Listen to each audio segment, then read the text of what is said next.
Good evening, Mr. Just put everything in the oven, Carlo. Yes,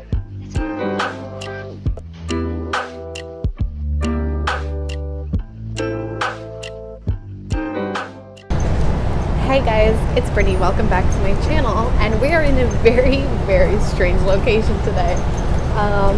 So I had been planning, you can obviously tell by the title, that I wanted to film my LA bus experience because I do take the bus to go to my internship and to sometimes get around. And my roommates gave me the idea that I should actually film it on the bus. So this is really weird and really strange that I'm doing this. And I'm using a tripod, so it's not the best setup.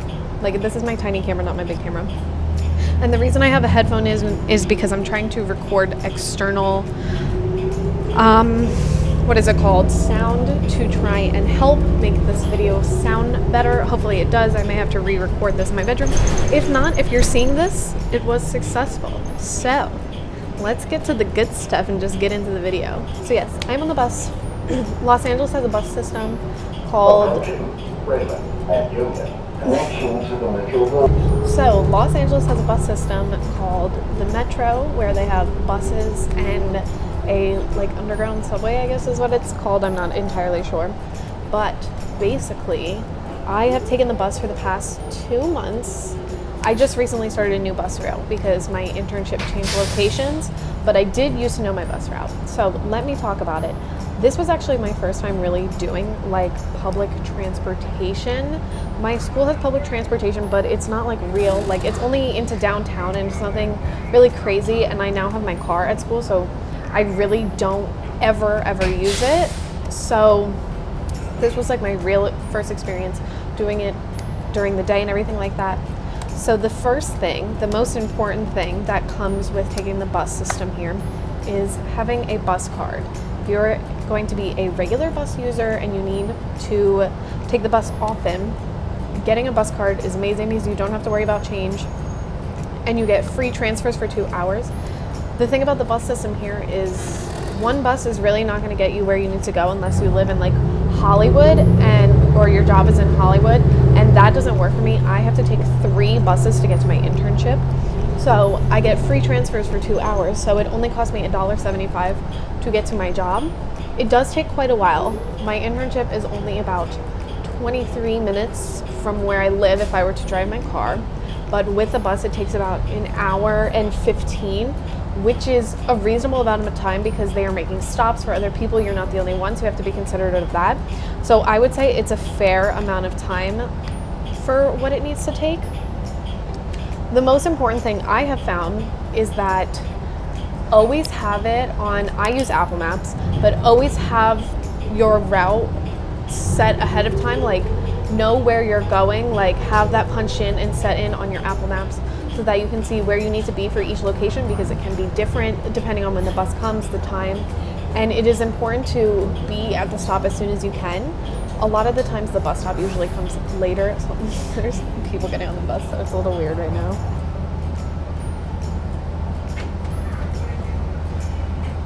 It's important to get to the bus stop early because the bus will either be on time or will be late, so you need to make sure that you're not missing it and you know for a fact that it's coming. I've never had the bus come early. I've only had it come on time or late. I've even had it show up 10 minutes late and I still got on it and I still made my other bus routes, because usually if one's late, they all tend to be late. So that is a good thing that I have discovered, that it's likely you'll make all of your buses. The good news is, you would think, because LA has a lot of crazy people, something I do not see a lot on the bus is crazy people. Definitely don't talk to anyone on the bus. That is a no-no. But like, there has not been that many crazy people. No one freaking out, no one coming up to me or saying things. I've only had someone hit on me on the bus one time and I just politely told them no. But it really has not been all that bad. That was my biggest fear, was that bad things were going to happen on the bus. People are going to come up to me all the time, and really that has not happened. So everyone is really minding their own business just like you are. So that I have found is a big thing. No one's going to bother you. That's good. The big thing with the bus card I forgot to mention is I don't know if I haven't completely figured it out yet, but you can only refill your bus card at the metro station. So basically you have to go to the underground, like, what is it? Subway, I really don't know what it is. I think it's a Subway, but you have to go to that, and you can prepay your card online, but you have to go to the Subway station to tap it to load it again. So that is the only part that I find annoying, especially my new bus route. I don't pass in that area at all. So I'm gonna have to call and see if there's another way. By the time I upload this video, I will have an answer, so I will probably insert that for you guys. But yes, that's whole thing. So make sure your bus card is always just loaded, because they're not gonna let you on the bus if not. Make sure you always have extra change as well. Again, you never know. I have had times where I did not even realize that my bus card wasn't full. Again, my mistake.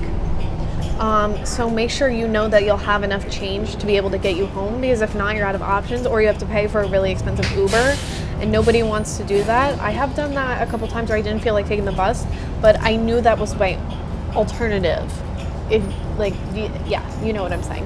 I would say the biggest thing that I don't like with the bus is, it's not that the bus ride is bad, it's the waiting period between the different buses. Because I have to take 3 different buses, I have to wait most of my time that it takes me to get home. It's just due to me waiting. I'm sorry, this lighting is horrible right now. But it's all the time just waiting in between the next bus to come to let me on. But honestly, I was thinking about it yesterday, and I was like, props to whoever figured out the whole bus system and somehow getting these buses to line up so you're not sitting at one stop forever. Like, a 10-minute wait at a bus stop is really not all that bad when you think about how many stops it actually makes and how many routes it goes through and all the different buses and how they all got to line up. So that is pretty incredible if you think about it. So, and honestly, I would say the bus is not all that bad. Each bus is different too. Sometimes the bus driver will shout the location, sometimes it will come on screen where the next bus stop is. So again, that's why it's good to have it on Apple Maps specifically, because Apple Maps will tell you all the stops.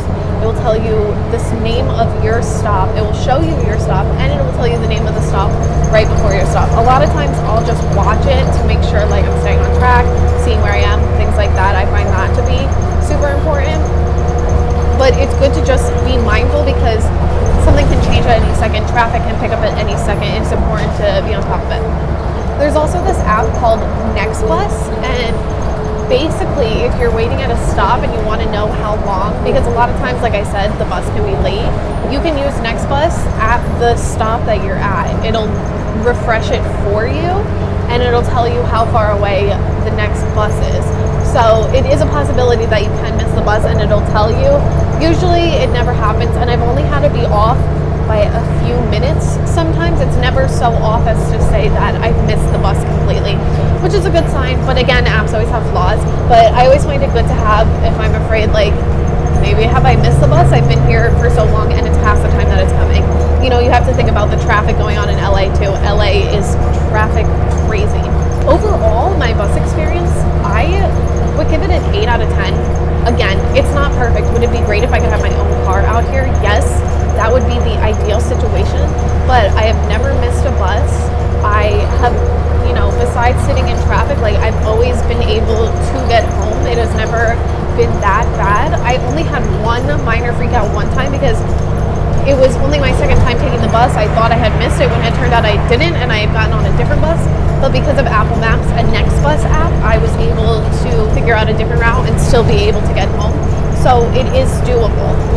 This public transportation, it is not perfect, and it is definitely not New York City public transportation, but it is doable if you need it and you can't afford a car and you need to get around, or you can't have your car out here.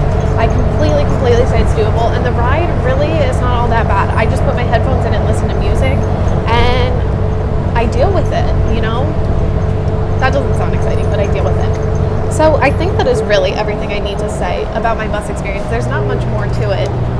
It's almost over, and I will definitely say I'm glad to have my car again.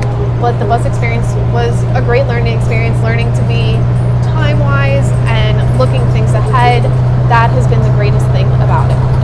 So I hope this video was helpful for you guys, sharing it, because I don't know many people who take the bus, so I just thought it would be a cool thing to share. So if you guys like this video and you like watching me, then you should press the subscribe button down below. It would mean so much, and I will see you guys next week with another video.